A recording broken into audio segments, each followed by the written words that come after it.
महाराष्ट्रात आता देशी गायींची ओळख राजमाता गोमाता अशी असेल। भारतीय संस्कृती जपणाऱ्या देवाभाऊंच्या महायुती सरकारने हा मोलाचा निर्णय घेतला आहे। या संबंधीचा शासकीय अध्यादेश नुकताच जारी करण्यात आला आहे। महाराष्ट्रात देशी गायींच्या संख्येत वाढ करून त्यांचं संवर्धन करण्याच्या दृष्टीने देशी गायींच्या पालन पोषणासाठी पशुपालकांना प्रेरित करण्यासाठी हा महत्त्वाचा निर्णय घेण्यात आला आहे।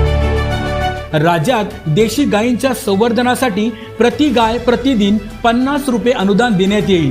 गोशाळांना अत्यल्प उत्पन्न असल्याने त्यांच्या मदतीसाठी हा निर्णय घेण्यात आला आहे। त्या देशी गायीचं संवर्धन झालं पाहिजे म्हणून हा दर्जा देण्यात आलेला आहे।